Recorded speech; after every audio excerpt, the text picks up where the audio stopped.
Ever feel like you're just on this, like, runaway train, career-wise, destination, who knows? But you're putting in the work. Right. Oh, absolutely. You're not alone. That's where this inner quest thing by James Gray comes in. Totally. Ditch the autopilot and design a career you actually want. Exactly. And you shared his course materials with us, so I'm ready to dive in. Oh, we are going deep. This deep dive, my friend, it's going to be packed. Actionable insights galore. It's amazing how Gray sets this whole inner quest thing up, like a 5-week expedition, Right? to build that intentional career strategy. Right. And he doesn't mess around. Detailed syllabus, assignments that really make you think. We even get some golden nuggets from those big names, Brené Brown, Robert Greene. Okay, so forget the whole find your passion fluff. This is about figuring out your why and then actually mapping out how to get there. Exactly. No more wandering around in the career wilderness. We'll pull out the very best strategies so you can start building that dream career even if you aren't taking the full course. Speaking of starting strong, week 1 goes all in on vision. It's foundational, right? And Gray uses a framework from Jim Collins, from Beyond Entrepreneurship, core values, purpose, mission. He shows how these apply not just to companies, but to us individually. I love how he takes that from idea to action in assignment 1.0.1, writing your vision story. So picture your perfect day 6 months from now. Vivid detail. Not just a daydream, a clearly defined goal. It reminded me of something Brené Brown talks about in Dare to Lead. We get trapped by stories that hold us back. Gray pushes us to be the authors of our own stories. That vision story, it's the first step. Yes. Taking control of the narrative. Yeah. Powerful stuff. And he doesn't stop there. Lesson 1.0.3 really got me. Letting go of narratives that no longer serve us. What does your ideal day look like 6 months from now? Start writing. Seriously, that's how you turn it into reality. It all starts with that first step. But vision without a strong foundation is like a house of cards, right? 100%. It'll crumble. And that's where values come in. Gray uses more great insights from Brené Brown. He talks about slippery behaviors, those little actions that show when we aren't living by our values. It's easy to say honesty is important to me. But what about when you need to give tough feedback? Do you sugarcoat it? Slippery slope. Truth. Assignment 1.1.1 was powerful. Identify 2 core values, then define the behaviors that actually prove you live by them. And even more important, what are your slippery behaviors? That's self-awareness in action. Self-awareness is key, and it needs to extend to our beliefs too. Gray digs into the difference between self-limiting and self-affirming beliefs. These things can either hold us back or launch us forward. And he quotes James Clear, Atomic Habits, right? Clear says, becoming the best version of yourself requires you to continuously edit your beliefs and to upgrade and expand your identity. It's like our SLBs. Yeah. Our self-limiting beliefs. They're running outdated software, limiting our potential. Totally. And in lesson 1.2.4, Gray gives us a process for reframing those. He even uses his own examples. So relatable. Identify the belief's root, recognize the warning signs, then make rituals to reinforce a new, empowering belief. It's like rewiring your brain one belief at a time. I love that he doesn't just tell you to think differently. He gives you the tools to actually do it, like having a personal belief debugger. Okay, so we've got values as our foundation, beliefs are the framework, then purpose is like. The North Star, guiding us forward. In Inner Quest, this is where things get really interesting. Gray brings in Robert Greene's concept of life's task from mastery, remember? Oh, yeah. Greene says true purpose isn't something you just find written down somewhere. It comes from within, your internal compass, giving you direction. And he says it beautifully in Laws of Human Nature. The real purpose comes from within. It is our own. We may have been inspired by others, but nobody imposed it upon us, and nobody can take it away. It's powerful stuff. And then he brings in the Ikigai framework. It's not just about finding work you love, but the spot where you love it, you're good at it, the world needs it, and you can get paid for it. Finding that sweet spot where passion, talent, and impact all come together. It's incredible. And you know what I found fascinating? Thinking back to childhood passions can actually provide clues to your purpose now. It's true. What excited you as a kid, those early interests? They can hold the key. So powerful. But how do we translate all of this into action? Well, Gray brings in goal setting. He starts with SMART goals, specific, measurable, achievable, relevant, time-bound. But he doesn't stop there, obviously. Of course not. He introduces the OKR framework, objectives and key results. It's huge in the tech world, helps you stay aligned, focused, and track your progress. Gray gives a clear example of an objective, like landing your dream job, then breaks it down into measurable key results. It's reverse engineering that big, scary goal. Suddenly it feels doable because you've got a roadmap. Exactly. What 3 concrete things can you do this week to get closer? That's what you need to figure out. Okay, so week 2 of InnerQuest, it's all about identity design. But hold on, it's not just updating your LinkedIn profile. Right. We're talking deeper here. Much deeper. Gray says our identities, even the ones we think are, like, set in stone, they can change. Okay, so we're all walking around with these blueprints inside us. They're running the show.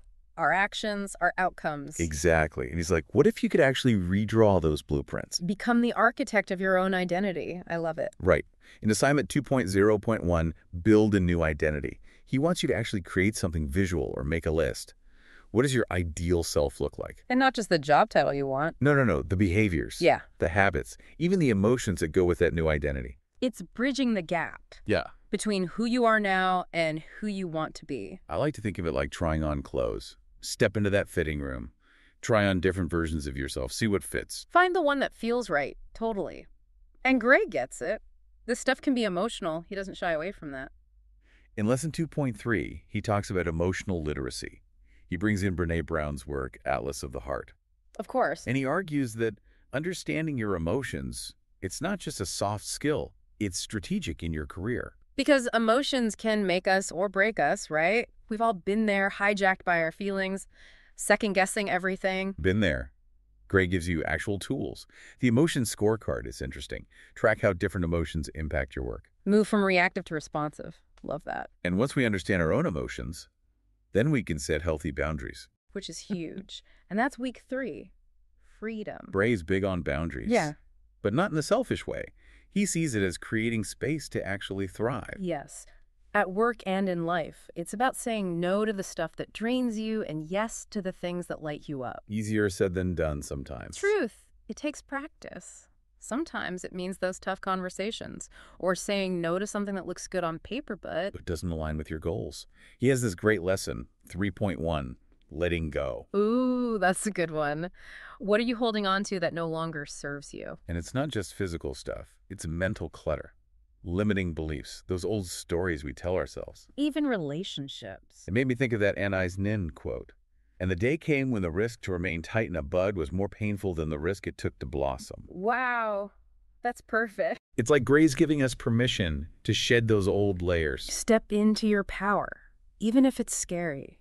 And sometimes that means embracing the stuff we've been told to hide. The dark side. Right. Lesson 3.2, unleashing your dark side. Little intense, but stay with him. We're not talking like Darth Vader evil here. It's about those shadow parts of ourselves.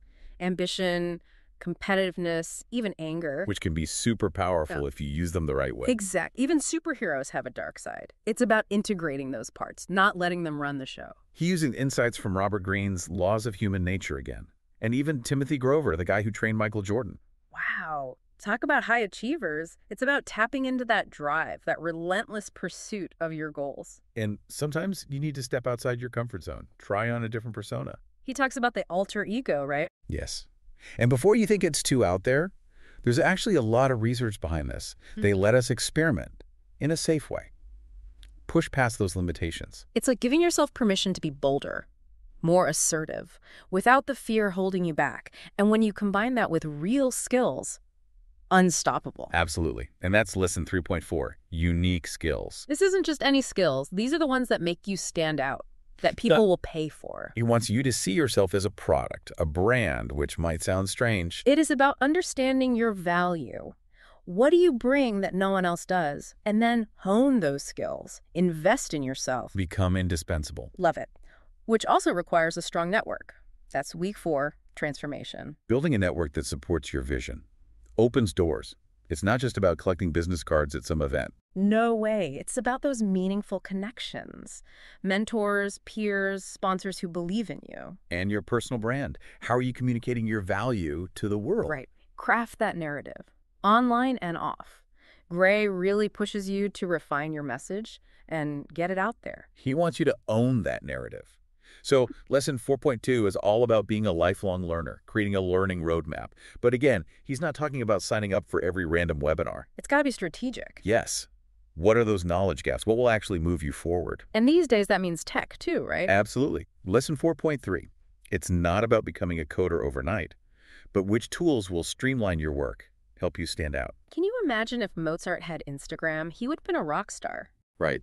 It's about using tech to do more, connect more, and not just get distracted. Work smarter, not harder. Yeah. And after all that inner work, the external transformation, he brings it all together in week 5. Insights. Integrate, synthesize, share what you've learned. It's time to put it all into practice. Assignment 5.0.1 really stood out to me. Present and share what you have learned on the inner quest. This is where it gets real.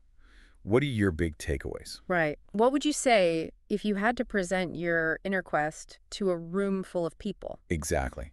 What's changed for you? This isn't about showing off. It's about really owning your story, inspiring others to do the same. It's about closing that loop, taking all that work and turning it into something real, something that can impact the world. And that's what makes Inner Quest so different. It's a call to action. To be the best, most intentional version of yourself. It's been amazing unpacking all of this with you.